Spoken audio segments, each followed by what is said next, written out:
Olá, pessoal, boa tarde. Já são 16 horas. Queria aqui abrir o nosso evento, nossa live formal de lançamento desse desafio, o Demo Day, que é um desafio desenvolvido aí com o apoio do Consulado Britânico, para a gente pensar um pouco em logística urbana, os desafios que a cidade vem enfrentando.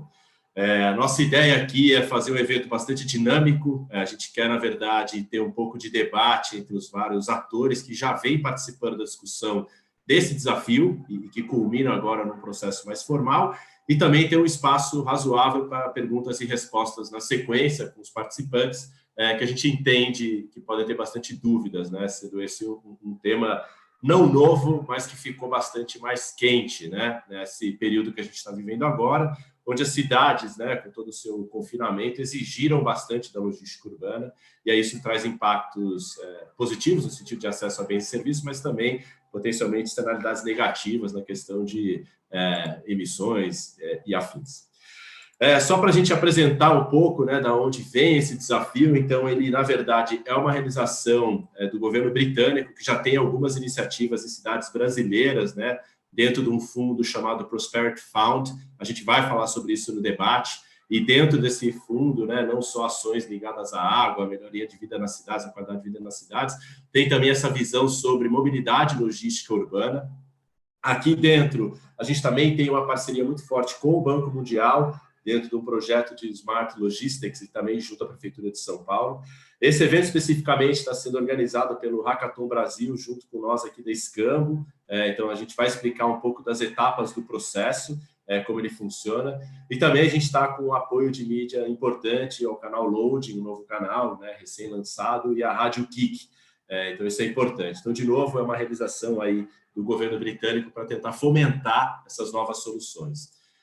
De uma forma hiper rápida, o que a gente imaginou para esse Demo Day, e na sequência eu mostro as 4 etapas do processo, sendo esta um pré-lançamento, digamos assim, já que as inscrições começam amanhã.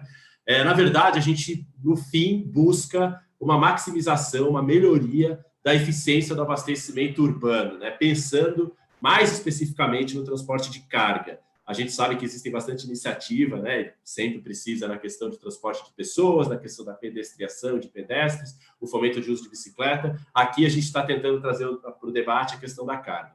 E nesse Demo Day, nesse processo, nesse desafio, a gente tem 2 blocos e 2 eixos onde as soluções podem competir. O primeiro é buscar uma forma interessante, inteligente, segura e prática de compartilhar dados relativos ao transporte. Então, a gente percebe que nesse mundo do transporte urbano de carga, nesse ecossistema, você tem muitos atores diferentes. Então, a gente está falando de transportadoras, poder público, os varejistas e recebedores, os embarcadores, que são os donos da carga, as empresas de tecnologia. Também existe muito dado disponível, interessante nessa área, tanto os dados mais ligados à cidade, questões de vagas, velocidade média, infrações de trânsito, quanto também das próprias empresas, as rotas, as entregas, as quantidades. E também a gente percebe que tem diferentes usos para esses dados, que a gente pode pensar tanto do ponto de vista de eficiência operacional, e aí uma questão mais de custo, nível de serviço, mas também ligando aspectos de sustentabilidade, emissões, que tipo de energia é utilizado e que tipo de efeito externo existe. Também nas questões de segurança do deslocamento, o ruído gerado nas cidades. Então, a gente entende que esse é um desafio complexo, não só por uma questão tecnológica, do compartilhamento de dados com segurança, que até vai fazer parte do nosso debate aí na segunda parte desse evento, mas também pela variabilidade dos atores que estão nesse ecossistema e dos usos que podem fazer desse dado. Então, um dos desafios é esse.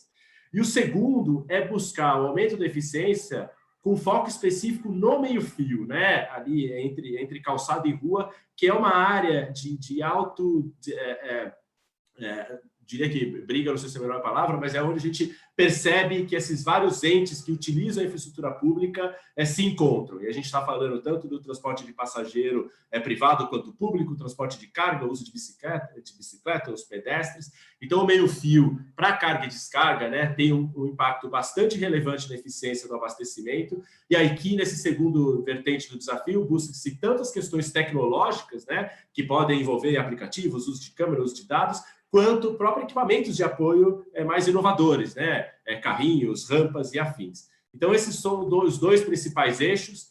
Durante o debate, a gente vai voltar mais especificamente o porquê desses eixos, e depois, de novo, né, a gente vai ter um espaço importante para debate. Como está organizado esse processo? São 4 grandes etapas, né? A primeira são as inscrições, a gente tem aproximadamente um mês que isso vai ficar aberto para as inscrições. A segunda, a gente passa por uma fase onde vão ter 3 sessões abertas para os inscritos de conteúdo, né? Uma focado em tecnologia e financiamento, né? E funding, e a parte mais de investimento. A segunda, focado em aspectos da logística urbana. E a terceira, com foco em planejamento urbano, né? Uma vez que a gente está entendendo a logística dentro da cidade.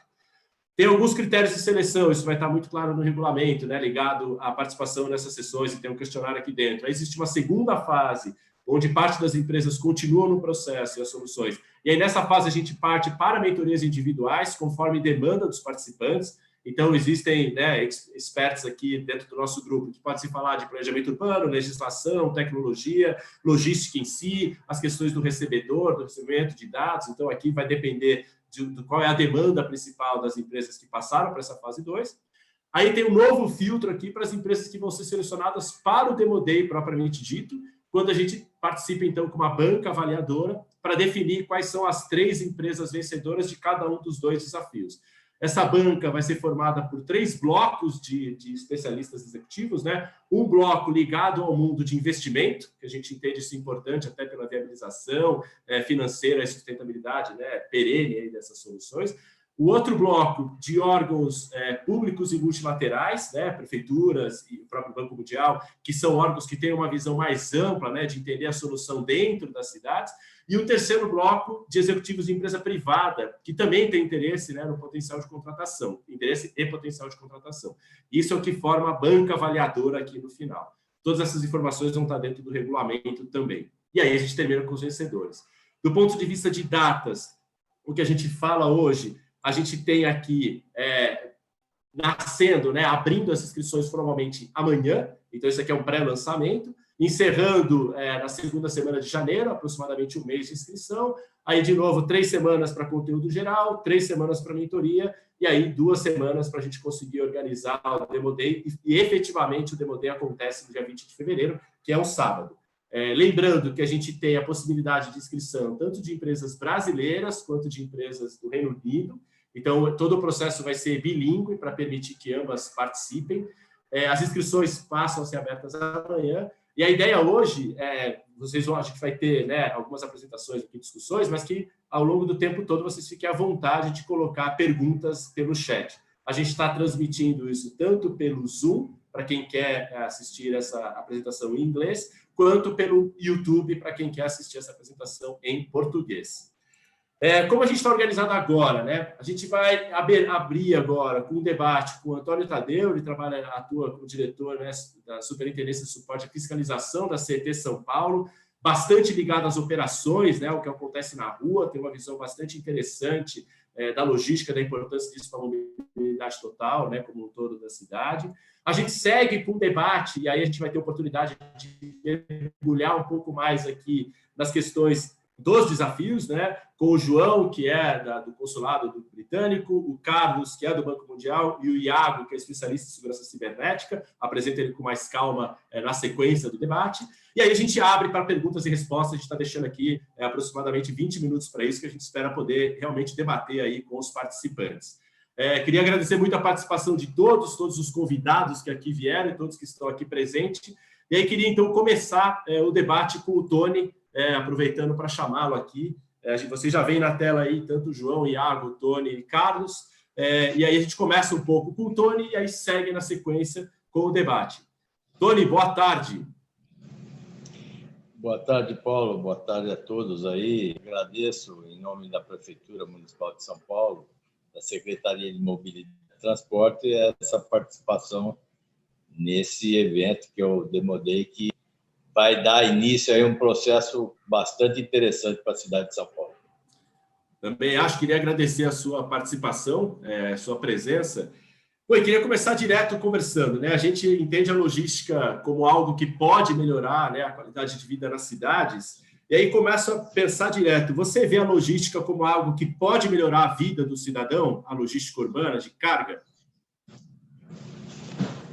Paulo, você pensando no município de São Paulo aí, até por sua extensão territorial, né? E sua atividade pulsante, que é muito dinâmica, você tem atividades que ocorrem a cada instante aqui na cidade. E aí nós tratamos aí com 12 milhões e meio de habitantes que se utilizam o espaço público. E aí você tem aí 20 mil quilômetros de vias dentro do município. Então, o poder público tem a visão de seguir o previsto na Política Nacional aí de Mobilidade Urbana e o Plano de Mobilidade da cidade, o Plano de Mobilidade Urbana da cidade de São Paulo. E é que da onde a gente tenta extrair aí as políticas para controle e para melhorias do abastecimento da cidade. Depois do pedestre, do ciclista, do transporte aí público, para nós o abastecimento da cidade é fundamental. Eu acho que a gente tem que focar nisso porque é básico para a cidade você ter uma cidade abastecida. Então, nós, com várias iniciativas que a gente vem tentando tocar aí, né, na verdade, adotadas aí por nós como parcerias, a gente tenta sempre trazer as parcerias que nos trazem dados, que nos trazem informação, que é a universidade, as entidades do segmento de transporte, né? A gente acaba pegando todo esse pessoal, principalmente do segmento de atacadistas, que fazem abastecimento para ver o que a gente pode melhorar esse abastecimento da cidade. Várias iniciativas aí a gente já vem adotando, inclusive com várias parcerias, que é fundamental para que o processo ande, né? Se caminhe de uma forma interessante para a cidade. Então, o que a gente busca para que o abastecimento seja fundamental e eficiente. Por quê? Existe o ganho que é você tem aí a redução de posicionamento, você tem menos poluição, menos acidentes. E aí o fundamental que a gente quer uma busca incessante nossa, é que você tem uma redução dos custos do transporte para que isso no final lá da cadeia também você tem um custo de vida para o cidadão paulistano menor. Essa é a nossa intenção do poder público. É interessante aí, por só exemplo, aproveitar. Nós tivemos... Fala. Pode falar. Na questão da pandemia aí, né? Na questão da pandemia, nós tivemos aí a pandemia, todos estavam envolvidos, o governo do estado, o governo municipal. Fizemos uma liberação da restrição de circulação para veículos de carga. Fizemos essa liberação da restrição, logicamente. Liberamos a Zona Azul.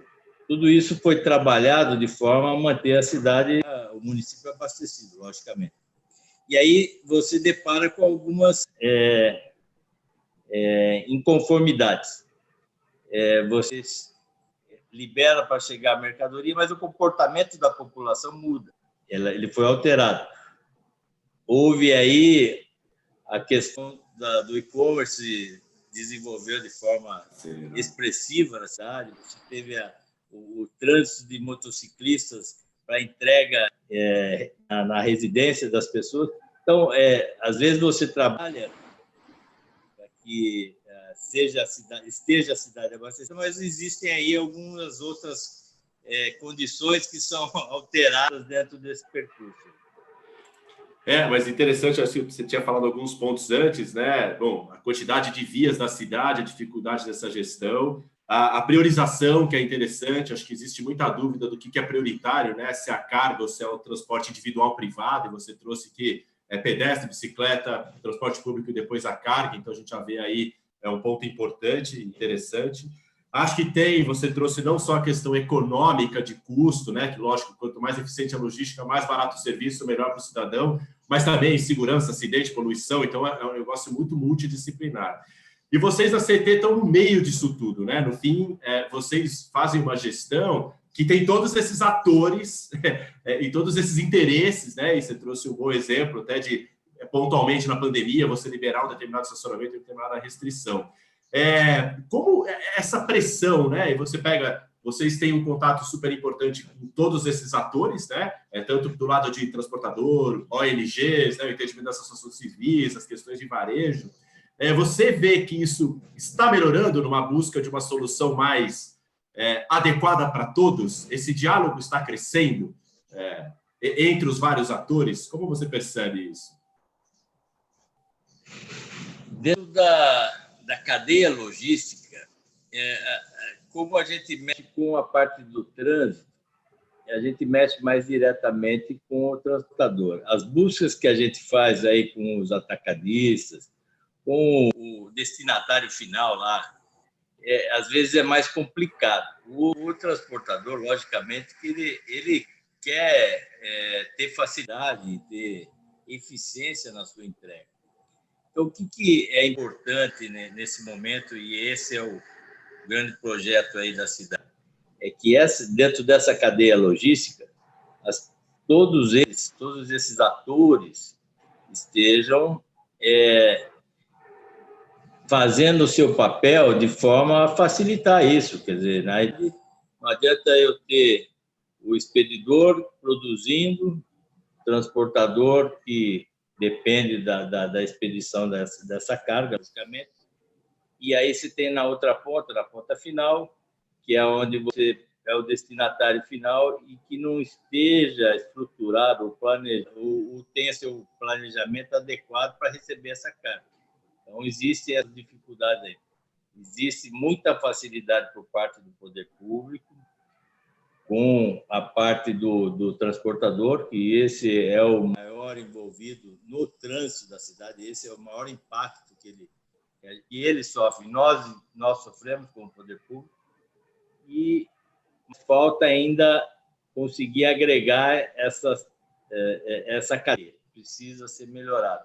Às vezes, o poder público tem um papel que não é bem visto por alguns desses atores, né, logicamente, que você vai penalizar, de alguma forma, você vai restringir o horário, você vai fazer alguma coisa. Então, essa conversa que é importante, estarem todos dentro desse projeto para que as coisas aconteçam na harmonia. É essa a intenção do poder público. Acho que a palavra, aliás, interessante, essa harmonização dos interesses, né? Que esse é o desafio, porque o transportador, você trouxe um ponto importante, né? Lógico que é o mais impactado por qualquer tipo de mudança, né? E afinal de contas a carga está com ele, mas quanto mais outros puderem participar, melhor. E vejo aqui, por viver em São Paulo, né? Tem duas coisas que eu acho interessantes do ponto de vista de aplicação. Acho que vocês têm uma dinâmica muito interessante na definição das vagas, né? Até no projeto recente, a gente fez algumas visitas em algumas regiões, então, definição de vaga de caminhão, bolsão de moto, e vaga de estacionamento, tentando se adequar a essa dinâmica de cidade. Acho que é um trabalho muito rico que é feito e muito prático e direto. E agora, também, já estava acontecendo agora também com velocidade, a questão da ciclofaixa, né? E a questão da própria ciclologística, né? A bicicleta também fazendo parte, não só do transporte de pessoas, mas também do transporte de carga, né? Que São Paulo está tentando e vem construindo uma infraestrutura cicloviária importante. Você vê essas tendências importantes, dois pontos aqui. A bicicleta está entrando mesmo, você percebe isso crescendo, né? Tanto o movimento de pessoas fazendo uso para deslocamento quanto o uso de carga dentro da cidade de São Paulo, se isso é uma realidade ou se é uma percepção minha de bairros próximos onde eu estou. E o segundo ponto é esse espalhamento da economia na cidade, né? Então, você tem mais... a gente foi visitar algumas regiões da Vila Matilde, por exemplo, então você tem mais comércio surgindo regionalmente, inclusive em função da pandemia, né? Que acabou que os bairros voltaram a ter aquele comércio de bairro, e isso pode vir a mudar a definição que vocês, a CT, tem para uma determinada política naquela região. Então, a questão da bicicleta e a questão da mudança do perfil dos bairros, você percebeu que isso aconteceu durante a pandemia?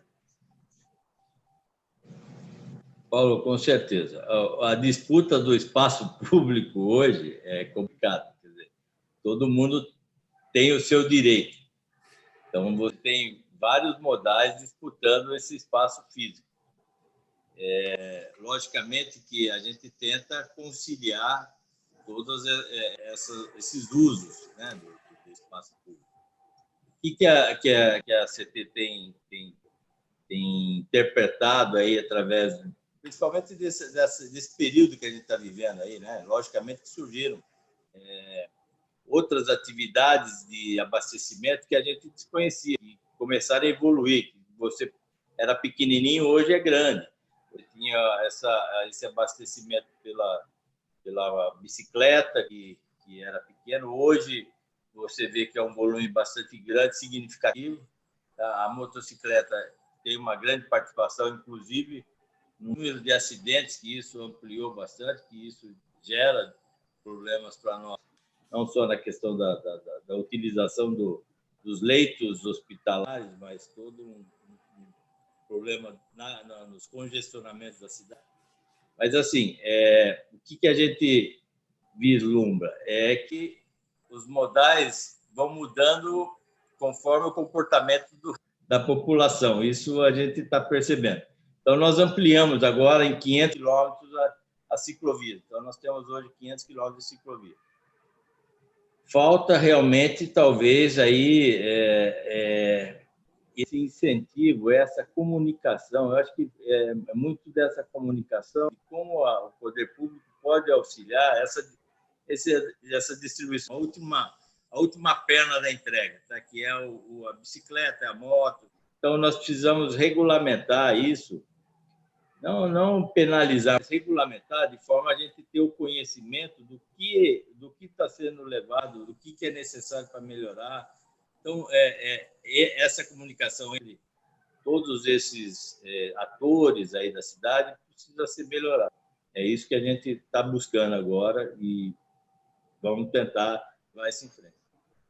Acho que você trouxe até para fechar essa sua participação, que eu achei super interessante pegar essa sua última fala, né? Você tem um lado dessa disputa do espaço público e a necessidade de harmonização, e lá no nosso desafio a gente está tentando pensar em soluções para o meio-fio, que é onde essa disputa tende a acontecer de uma forma mais direta, né? E, de outro lado, você tem essa mudança de comportamento da cidade, né? Tanto de consumo, moradia, modelos de deslocamento, e aí você precisa de informação, né, de todos os atores para conseguir que isso funcione. Por isso que a gente pensa nesse desafio de uma plataforma de compartilhamento de dados. Eu acho que o que você está trazendo é importante, é que existe um canal bastante aberto e muito alinhado com o que a prefeitura, a secretaria entende como necessário, né? Precisamos harmonizar melhor esse uso do espaço público e precisa ter mais informação de todo mundo para tomar melhores de decisão. Então, acho que esse desafio está bem em linha, né, com o que vocês vêm pensando aí dentro, né? Por aí. Nós temos alguns recursos que a gente faz esse monitoramento, através das câmeras, através dos radares, através dos próprios agentes que circulam aí. Nós temos um número bastante grande de monitoramento através de viaturas da CT que fazem aí a contabilização de acidentes, de incidentes na cidade. Isso a gente usa para adequar algumas regras dentro da cidade, a partir desses dados. Agora, a gente precisava juntar esses dados nossos, juntar esses dados que nós temos dos nossos operadores logísticos, dessa cadeia logística, para poder melhorar e dar mais eficiência a isso. Legal, legal. Tony, muitíssimo obrigado. Uma ótima abertura aqui para a gente. É muito importante estar próximo do poder público, até para tornar as ações mais perenes, né? Conseguir que essas coisas perpetuem. E, no fim, a maioria de quem está participando aqui é morador de São Paulo e sabe que essa cidade tem um grande potencial. Obrigado pela participação. A gente vai pular para um debate agora.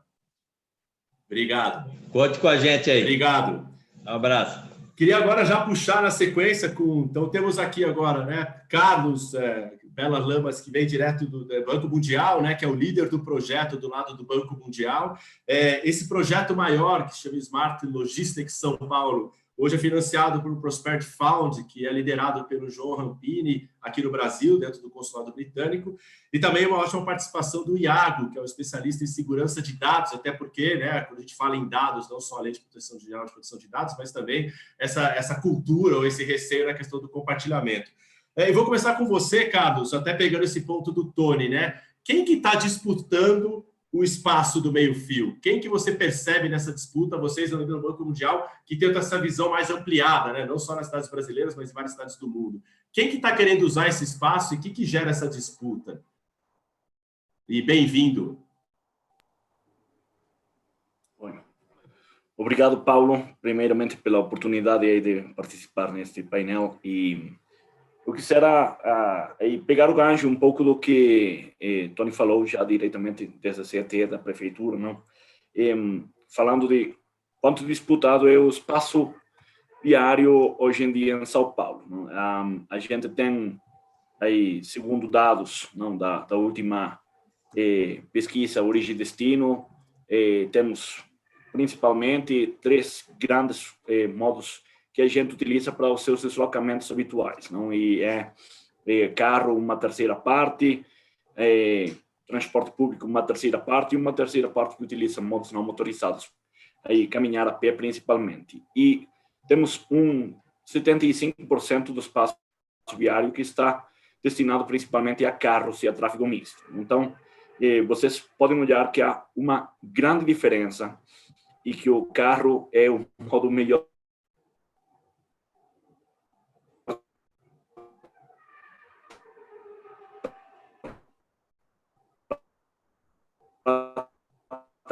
quando e depois ter os ciclistas, o transporte público e também o transporte de carga. O transporte de carga ele é fundamental que tenha uma prioridade maior a do carro privado, não? Porque ele está dando um serviço público. E, sobretudo, agora a gente vai ter um aumento da necessidade desse espaço de carga e de delivery. Não? Aí a gente vai ter tanto o delivery direito a tipo empresas tipo Rappi, etc., de qualquer coisa que seja preciso de entregar na casa, mas também o comércio eletrônico, não? Aí grandes empresas de comércio eletrônico como o Mercado Livre e a Havaianas, e é possível que a Amazon também chegue no Brasil. Então, tudo isso vai ainda colocar mais atores que estejam interessados em ter esse espaço público, que não devemos esquecer é um bem escasso. Não? Então, como é que a gente terá que fazer essa análise para harmonizar as diferentes sensibilidades? Verdadeiramente, alguém tem que ser prejudicado, mas o prejudicado não pode ser aquele que tem que ser mais sustentável. Não? Então, até a gente poderia fazer, pensar em diferentes modelos de logística de carga. Não? E com isso eu finalizo, mas aí também a logística de carga mais sustentável, utilizar bicicletas, utilizar pequenos veículos elétricos, deveria ter uma prioridade na hora de utilizar o espaço público, devido a que tem menos externalidades. Não? Então, isso é um pouco a análise que a gente tem que fazer. Começou um pouco aí com o trabalho que está a fazer o Paulo e Ascambo, e vamos continuar também, se tudo vai bem, numa análise de como utilizar o espaço viário compartilhado. A partir de abril, a gente está ainda com o processo aberto e vai ser uma consultoria muito necessária para ver como é que São Paulo pode ter uma gestão mais sustentável e que favoreça o uso do transporte público e do transporte não motorizado na cidade. Obrigado. Muito interessante. Vou até chamar o João para o debate aqui, porque a gente estava falando bastante de logística de carga. Você já falou dos diversos usos que, enfim, esse meio-fio tem, que não é só para carga, mas deveria também ter uma prioridade maior em relação a carro, por exemplo. Já tem uma pergunta aqui da Maria Tereza sobre meio-fio, eu já volto a ela rapidamente.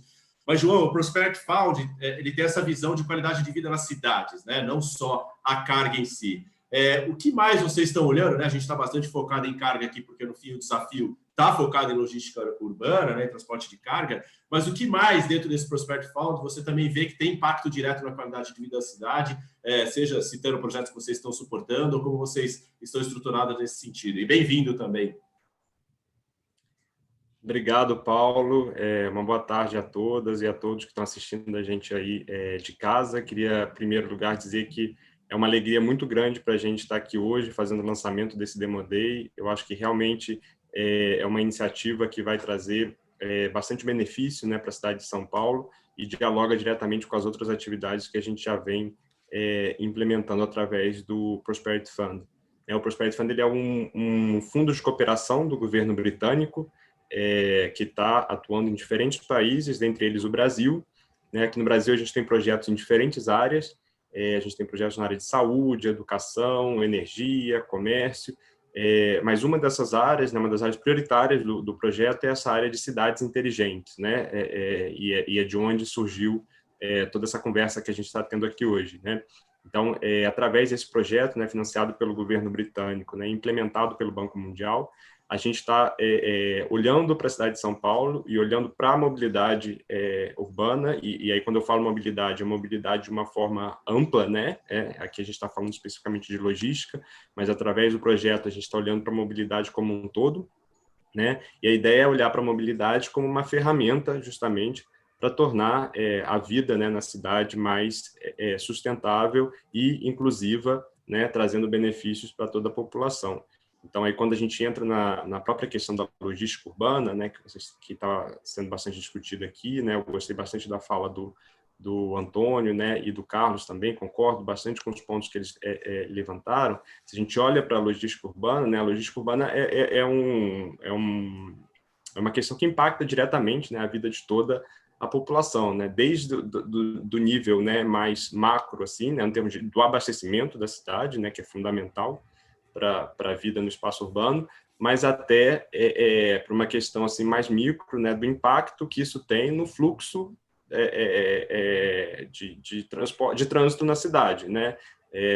Então, eu acho que a ideia é justamente essa, né? A gente pensar em soluções, né, inovadoras, com bastante uso de tecnologia, né?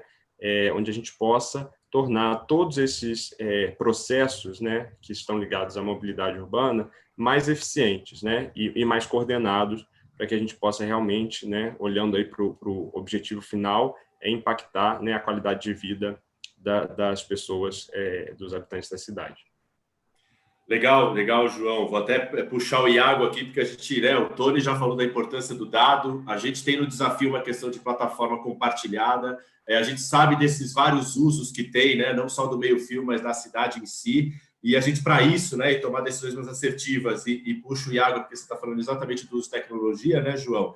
E aí, Iago, você sendo especialista na área, uma pergunta bem direta, né? A gente consegue compartilhar dados com segurança? Como é que você vê essa questão enfim, a gente lê sobre o crescimento do ataque de hackers, inclusive durante a pandemia, mas ao mesmo tempo também vê crescente a qualidade da segurança cibernética, né? E você sendo especialista da área, né, vendo essa sugestão aqui de um desafio sobre compartilhamento de dados, é possível compartilhar de forma segura?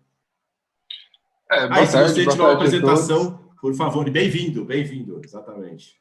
Boa tarde a todos. Eu tenho só alguns pontos a linkar aqui, que são os três principais quando o desafio é logística. Primeiro, respondendo sua pergunta, é possível compartilhar dados de forma segura? Sim, só precisa estruturar e só precisa saber qualificar o dado antes de compartilhar. Então, assim, o grande desafio da logística, sobretudo, é conseguir separar os dados que são relevantes para que a logística de qualidade, eficiente, né, que entregue no prazo, que cumpra, que economize recursos, esses dados eles permeiem e alimentem os mecanismos de logística sem comprometer a segurança da informação, nem das pessoas e nem da quantidade do que, de como está sendo trafegado. Então, desde que se organize, se qualifique, se estruture, dá para compartilhar dados de forma segura e transformar, inclusive, os dados logísticos em ativo, em um gerador de recursos importante aí para que a gente consiga construir eficiência logística, sobretudo, né? Um dos grandes gargalos da deficiência logística que o Brasil tem é exatamente a deficiência que a gente tem de conseguir controlar, gerir e produzir dados. É o que a gente chama de logs, inclusive, né? Chega a ser uma contradição. Logs produzem bons dados de logística. Então, o grande desafio aqui, sobretudo quando a gente fala da malha de estrutura logística que a gente fala do bom e velho EDI, do bom e velho acompanhamento de entrega, as tecnologias que a gente tem que gerem a entrega hoje, que gerem a logística hoje, a gente tem um impedimento meio que um limite de papel para o digital. Porque a transportadora, é aquele bom e velho caminhoneiro que está com a prancheta ali, com um monte de nota. Ele presta contas do trabalho dele com Nextel, com aparelho, com um WhatsApp, com uma tecnologia que muitas vezes faz parte do uso particular dele, não de uma estrutura tecnológica de aplicativos, aplicações, soluções unificadas até entre as empresas, né? O setor logístico como um todo tem a tecnologia de EDI, tem toda a tecnologia de acompanhamento de entrega que faz com que as suas atualizações de entrega, de eficiência logística sejam mantidas, só que a estrutura de segurança dessas tecnologias, as máquinas, os equipamentos, são do século passado. Então, os principais riscos hoje, já encurtando aqui o ponto, crime organizado. A gente tem um problema muito sério, sobretudo com mapeamento de rotas, né, mapeamento específico de status de entrega, quando a gente fala de cargas de valor, cargas específicas. Né? A gente hoje tem até regiões no Brasil, regiões até no Rio de Janeiro, em que geralmente mercadorias e até equipamentos que em qualquer outro lugar do país, inclusive, não só do mundo, mas do país, você não precisaria de escolta. Então, assim, a informação sobre rota é muito importante que fique seguro, né, e tenha um tipo de controle de segurança. Um outro problema muito sério é quanto à fraude de entrega também. Então, assim, não só no sentido de que as transportadoras, os transportadores, eles não conseguem desenvolver o mecanismo próprio para validar o status da entrega, as informações da entrega. E muitas vezes a gente tem status de entrega como avaria, como extravio, como roubo de carga, que muitas vezes, por não haver nenhum tipo de validação, digamos, nenhum protocolo de validação, o que o transportador, a transportadora, o motorista colocar como andamento final daquela carga, isso acaba constando como se fosse algo aceito e não verificado, não investigado. Então, o mercado de fraude, de entrega mesmo, de mercadoria, é um problema muito sério ainda para a logística, sobretudo de segurança, porque você precisa dar essa confiabilidade para que o e-commerce, o lojista, até o consumidor que comprou a mercadoria, ele consiga validar que aquela informação que está ali no acompanhamento de entrega seja segura, tenha validade. E, por último, né, o mais importante aqui até então, por conta da LGPD, quanto a dados pessoais. Então, basicamente, a gente tem uma figura, que é a figura do operador do dado pessoal.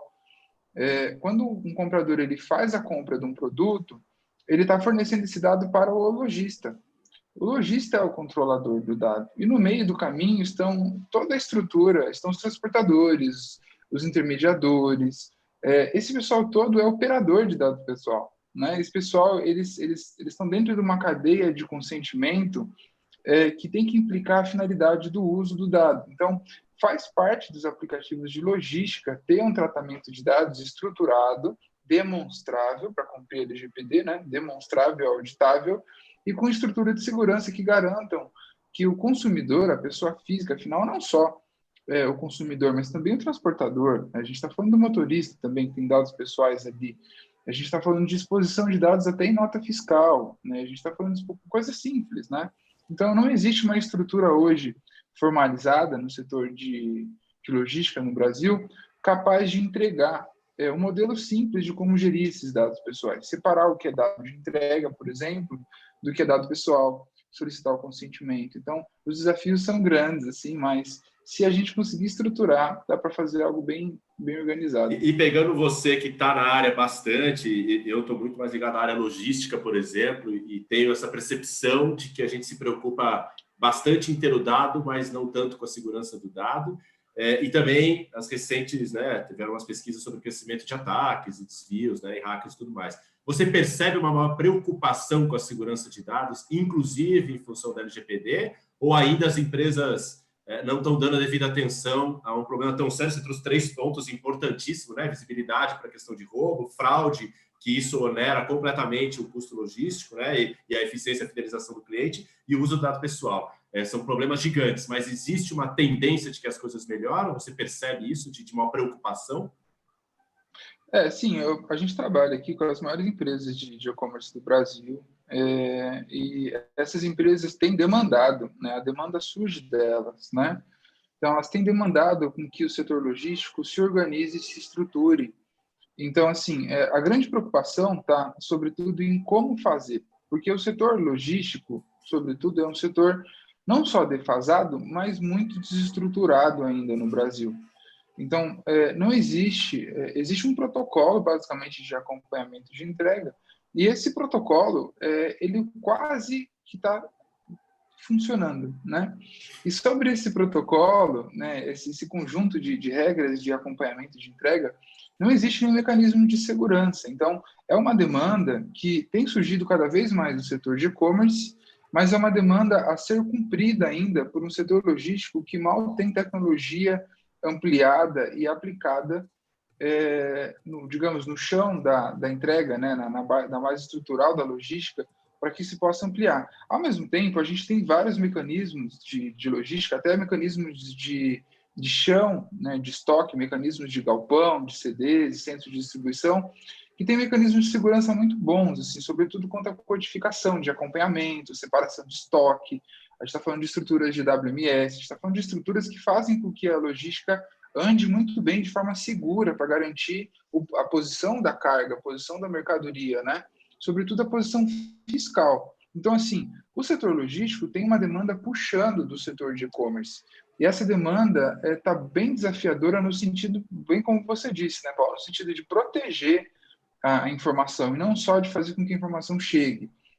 Inclusive, os mecanismos, para vocês terem uma ideia, tem 2 empresas só no mundo que fazem a segurança de informações logísticas, no mundo todo, e nenhuma delas atua no Brasil. Então, assim, é algo bem escasso e não é tão específico. Sem logística, o mundo não gira. É verdade, é verdade. Uma área de oportunidade então, assim, gigante ao mesmo tempo, né? É uma grande oportunidade, sobretudo para as empresas que estão aqui participando desse desafio, né? E aí, vou puxar o João aqui pensando em tecnologia, e foi bem legal ver essa visão de dados, né? De conseguir entender a importância. E você citou, João, na sua abertura, você falou no regulamento lá, para quem se inscreveu vai perceber, que tem essa preocupação do uso de tecnologia, né? E aí, nessa iniciativa de vocês, não só nessa específica de logística de carga, mas em todas que vocês vêm fazendo com as cidades. Por que é tão importante usar a tecnologia nas soluções, da forma que você vê isso? Acho que esse é um tema muito importante, né, Paulo? A gente até foi falado aqui no início do evento, né, como que a própria pandemia, né, transformou, né, ou acelerou algumas tendências em termos da forma como as pessoas vivem, consomem, se relacionam, né? Então, eu acho que tudo isso está muito relacionado com essa revolução, né, tecnológica que a gente vê acontecendo aí no mundo. Acho que o setor privado, né, já avançou bastante nisso, assim, de forma bem, num ritmo bem acelerado, né?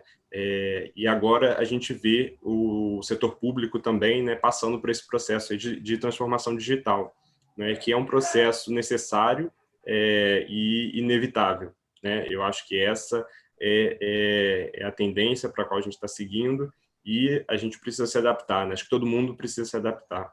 E aí, quando a gente está falando, né, de logística urbana, que é um tema tão multissetorial, né? A gente tem aí tanto o setor privado participando diretamente, a gente tem, né, o setor público, a própria sociedade, né, como consumidora.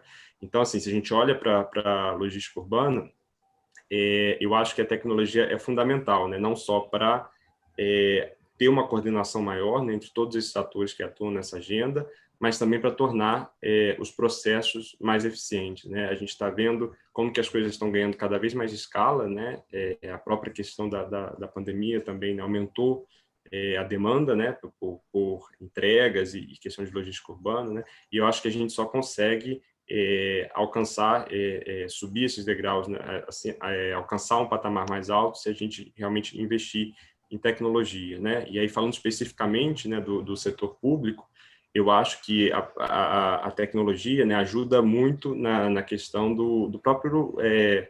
e aí, fazendo um link com o que o Iago estava falando, né, a questão dos dados, né? Então, eu acho que a tecnologia permite com que a gente tome decisões mais informadas, né? Com que a gente tenha um processamento melhor dos dados que são disponibilizados através desse processo, né? Então, a própria gestão pública, né, se a gente for pensar aí já a nível de políticas públicas, né, eu acho que a tecnologia é fundamental, né, para a gente poder ter mais acesso a dados e também poder tomar decisões mais informadas e fazer políticas públicas mais eficientes e mais assertivas. Muito interessante, né? A gente tem essa separação, às vezes, entre público e privado, só que na cidade está todo mundo junto, né? E aí, Carlos, já tem duas perguntas aqui para a gente jogar, mas antes disso, só para pegar do seu lado, aí pegando também um pouco da visão do Banco Mundial, talvez você complementar o que o João trouxe, a gente olha a logística urbana e pensa em eficiência, né? Tem que entregar rápido a baixo custo. Só que isso tem impactos muito maiores para as cidades, né? E também se correlacionam. O que mais que é importante olhar, né? O que mais que vocês dentro do Banco Mundial avaliam quando fala de eficiência, né? Porque quem vem de empresa privada é custo e prazo. Tem mais coisa nesse meio? É fundamental e essa pergunta, Paulo, e pegando o gancho, não é também do que falou o João e o Iago, não a tecnologia pode ajudar a analisar muitos mais dados que são precisos a fazer essa análise, não? Porque não só devemos olhar em que solução logística traz o custo mais baixo e o tempo de entrega mais curto, mas também qual é que cria menos externalidades negativas ou cria mais externalidades positivas. Então, entre externalidades positivas o número de empregos que a gente pode criar, não? Imagina, ou como é que podemos reduzir emissões, não? Utilizando bicicletas, utilizando veículos movidos por eletricidade, ou incluso com combustíveis alternativos, um tipo natural. Mas a distribuição de carga na cidade de São Paulo, não? E isso a gente tem consequência no uso diário, na segurança das pessoas, e é fundamental não analisar também como é que esse espaço público pode ser compartilhado para do lado da prefeitura e da sociedade ter ganhos com uma melhor distribuição da carga e também para que as empresas elas paguem o que é preciso, não? Mas também tendo um serviço eficiente. Então, às vezes, pode pensar, podemos criar centros de logística por bairro, podemos criar áreas pedestres que sejam centros comerciais abertos. Não? No Brasil, temos o problema da segurança, que todos os centros comerciais são malls fechados e não temos essas grandes ruas comerciais que poderiam estar abertas aos pedestres, aos ciclistas, com grande eficiência, trazendo mais pessoas, mais consumidores, aumentando os ingressos desse comércio e voltando a vida a ter vida. Não? Então, tudo isso são detalhes que, com dados, com tecnologia, a gente pode fazer essas análises. Não? Mas temos que pensar não só do lado do setor privado, senão também colocar quais são os benefícios para a sociedade. E é por isso que essa colaboração público-privada, como é que a gente vai colocar vagas de estacionamento para as empresas que vão fazer a carga? Como é que vamos criar áreas onde que sejam pedestres, mas durante um horário pode aceder os caminhões de distribuição, etc., etc. Para isso,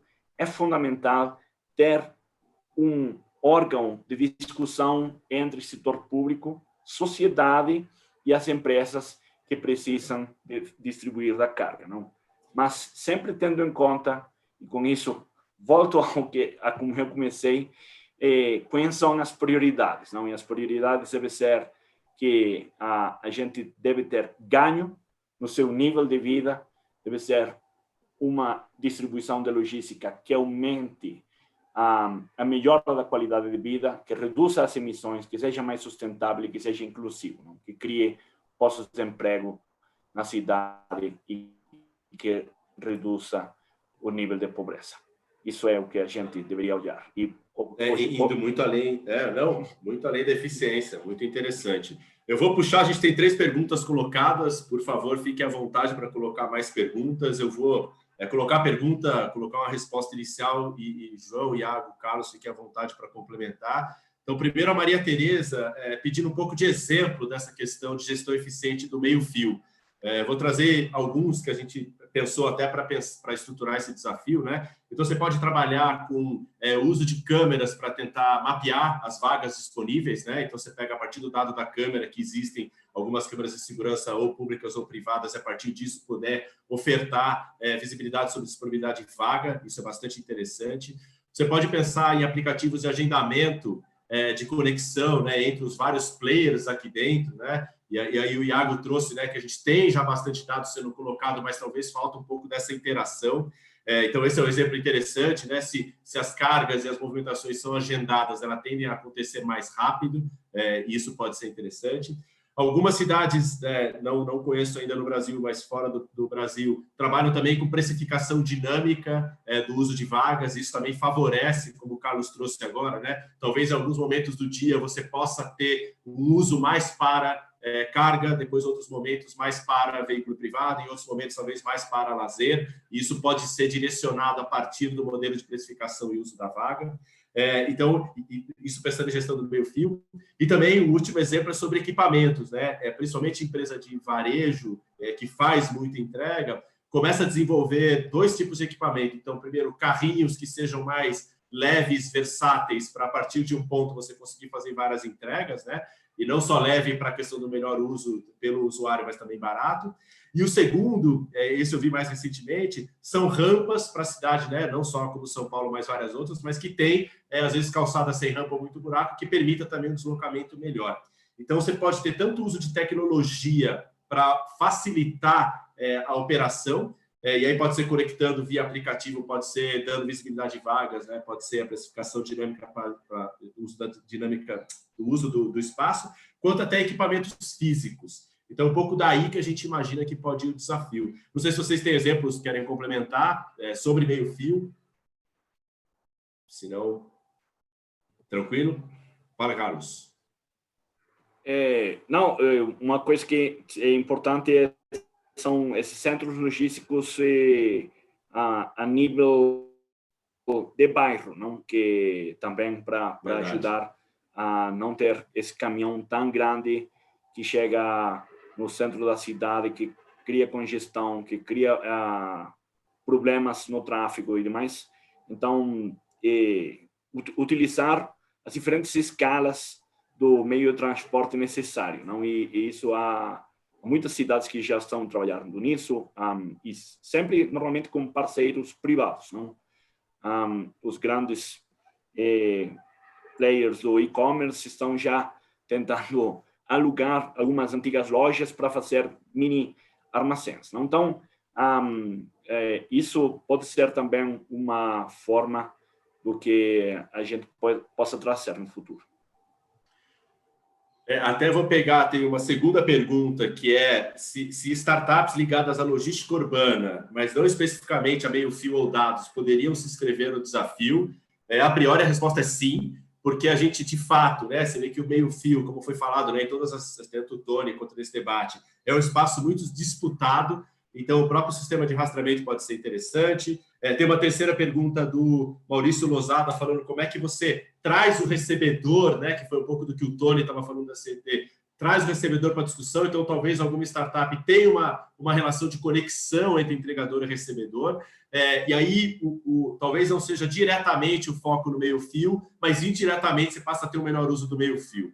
Então, a resposta da segunda pergunta é sim, startups que possam vir a trazer uma eficiência global nessas conexões podem trazer tanto auxiliar no compartilhamento de dados, quanto num meio-fio mais otimizado, que é um espaço muito disputado. E essa terceira pergunta que fala do recebedor, né? Acho que também ele participa tanto de soluções que permitam essa interação mais direta e façam isso girar de uma forma mais fluida, quanto na questão dos dados, que é o segundo eixo do desafio, para tentar trazer esses caras para o compartilhamento. Eu queria também chamar o Richard do Hackathon, que ele está olhando as perguntas do YouTube, Richard. Oi, pessoal. Então, vamos lá. Tem uma pergunta aqui da Gabriela Morim, via YouTube. Ela pergunta referente à parte do Demo Day. Qual o perfil de empresas e startups que o evento está buscando e quais serão os benefícios oferecidos para as empresas e startups participantes? Legal. Vou começar a resposta. Acho que talvez o João vai querer complementar. A gente está buscando empresas brasileiras e inglesas nesse primeiro momento. Startups de porte pequeno e médio, e por que não as grandes podem sim entrar também, mas o foco é até a empresa média, porque a gente entende que pode existir, primeiro, soluções mais inovadoras, e segundo, esse processo pode ajudar a alavancar essa empresa, se ela tiver uma solução interessante. E dentro do regulamento vocês vão ter isso explicado, o que está envolvido, né, enquanto benefícios para as empresas participantes, mas eu acho que tem uma parte principal de conteúdo, tanto na fase 1, que é um conteúdo mais aberto, quanto na fase 2, que é a mentoria mais específica. Um acesso direto à banca, que é uma banca que tem potencial também de investimento, acho que isso é importante, tanto investidores privados quanto órgãos públicos que poderiam ter essa vontade de contratação. Então, é muito provável que as empresas ganhem exposição num meio que elas não têm ainda muita exposição, especialmente as empresas que estão mais acostumadas a trabalhar com órgãos privados. Também, para os finalistas ganhadores, existem, e aí depende do interesse do finalista, né? Reuniões já pré-agendadas posterior ao Demo Day para potenciais players que gostariam de contratar, tanto empresa privada, órgão público e investidor. Então, isso faz parte do pacote para os ganhadores. A gente vai montar essa reunião de negócio, lógico que daí depende da empresa e a startup conversar, que é importante. E também, e vai estar no regulamento, uma questão de, pro primeiro lugar de cada um dos desafios, uma premiação em dinheiro, para provavelmente dinheiro, enfim, que a gente talvez transfira e transforme isso em tecnologia, até porque tem umas questões de Brasil e Inglaterra, mas também tem uma premiação específica para os 2 primeiros lugares. Então, de forma geral, cabem empresas de todos os portes, mas a gente entende que até médio porte provavelmente vai ter uma possibilidade de exposição maior. Vai ganhar exposição no meio que não está acostumado, eu acredito que é principalmente junto a órgãos públicos, com potencial de contratação, os conteúdos e, posterior aos finalistas, as reuniões de negócio. Paulo, só para complementar aí o que enfim, você já apresentou, eu acho que 2 coisas importantes, né? Primeiro, que, enfim, amanhã a gente vai estar com o site já atualizado, né, com o regulamento completo, e com o formulário de inscrição também. Então, todas essas questões vão estar disponíveis lá de forma detalhada, tanto em inglês quanto em português, para quem tiver interesse em se inscrever. Tá? E a segunda coisa, como o Paulo já disse, né, esse desafio que a gente está lançando é tanto para empresas brasileiras quanto para empresas do Reino Unido. A gente está querendo justamente promover esse intercâmbio, essa troca de experiências. A questão do formato, né, ou do perfil específico da empresa, para a gente não é o mais importante. O mais importante realmente é o desafio que a gente está lançando. Então, se você acha que você tem, que a sua empresa tem uma solução, né, que responda de forma eficiente àquele desafio, então, por favor, se inscreva. Como o Paulo disse, a gente montou, né, um grupo, né, de instituições públicas e privadas, né, de grande importância nesse setor aqui no Brasil. Então, realmente, eu acho que é uma grande oportunidade de exposição para quem tiver alguma tecnologia específica para esses desafios que a gente está lançando. Carlos, você ia complementar? Eu quisera falar que as 2 primeiras serão premiadas, mas que, a verdade, todas essas empresas terão a chance de conseguir um parceiro, não? Porque as propostas vão chegar e todas as organizações, não, tanto da prefeitura, do Grupo Banco Mundial, não, se a gente tiver o IFC, etc., a gente pode olhar e, a partir daí, dessa proposta, começar uma relação, não? Que não vai ficar só fechado para os ganhadores. Então, esse é um incentivo que eu acho muito forte para qualquer das empresas que queira participar, não? Então, eu também faço o mesmo chamamento aí que o João, que você, Paulo, para tentar trazer o máximo número de empresas interessadas em ajudar a superar este grande desafio, não, de São Paulo. Legal. Obrigado. Richard, mais uma pergunta. Vamos lá. Essa aqui veio da Andréa Mota, também via YouTube. Leia devagar. Qual será a premiação dos vencedores? Acho que vocês comentaram, mas se quiser reforçar, qual será a premiação dos vencedores? Será um Demo Day para aquisição de tecnologia por algum órgão público ou empresa privada? Ambos, né? O Demo Day, até para a gente passou rápido, mas como o Carlos e o João colocaram, né, o regulamento, isso vai estar bastante especificado, e a partir de amanhã está aberta a inscrição e vai ter o regulamento lá dentro. O Demo Day, a gente tem um processo de seleção para chegar ao Demo Day, né, onde chegarão 10 empresas de cada desafio. E no Demo Day, a gente tem uma banca avaliadora, então vai ser um evento em que você vai ser avaliado num dia, naquele dia vai ser escolhido os ganhadores. O Carlos trouxe um ponto que, ao longo do processo, essas empresas vão ser divulgadas para todos os participantes, mas a nossa expectativa é conseguir apresentar para empresas interessadas, investidores interessados, como o Carlos trouxe a UFC, e órgãos públicos interessados na contratação. Não necessariamente aquisição de tecnologia no sentido de compra da tecnologia, mas sim do serviço da tecnologia. Então, a expectativa no final, sim, é que a gente faça essas conexões, por isso, na reunião de negócios, fazer parte desse reconhecimento para os finalistas, né? Reuniões one-on-one ali, tete a tete, porque a nossa expectativa é que faça um processo onde a gente ajude nessa seleção de empresas e apresente para potenciais contratantes já, lógico, entendendo que tem potencial de contratação. Tem mais uma, Richard, que agora a gente está quase no nosso tempo, vamos para a última. Vamos lá, a galera agora está empolgada aqui. O Eduardo Vandelli perguntou para o Iago, mas eu não sei se somente ele que pode responder, aí vocês veem. Existe alguma recomendação para concorrermos com o nosso projeto dentro da LGPD? Por padrão, as propostas devem vir já adequadas? Boa pergunta, hein? Boa pergunta. Vou fazer só a primeira. A gente tem uma preocupação muito forte na questão de gestão de dados, especialmente porque os envolvidos nesse processo, né, a gente tem aqui Consulado e Banco Mundial, tem uma restrição muito forte a isso. Essa ideia de convidar o Iago para essa abertura e depois para uma possível sessão de mentoria coletiva, justamente por isso, por ser um fator pesado. Então, eu responderia que sim, mas o especialista é o Iago, eu não sei o quanto isso é possível na largada. Iago, ter tudo adequado ou se a gente vai ter sugestões de como adequar? Sim, é possível. É uma coisa muito simples a LGPD, né? Não é uma GDPR da vida. É bem simples.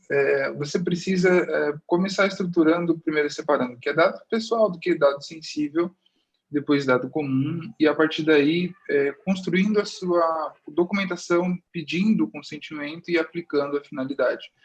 O que a gente chama de tabela de finalidade de dados pessoais. Então, pesquisa rapidinho no Google, tabela de finalidade de uso de dados pessoais.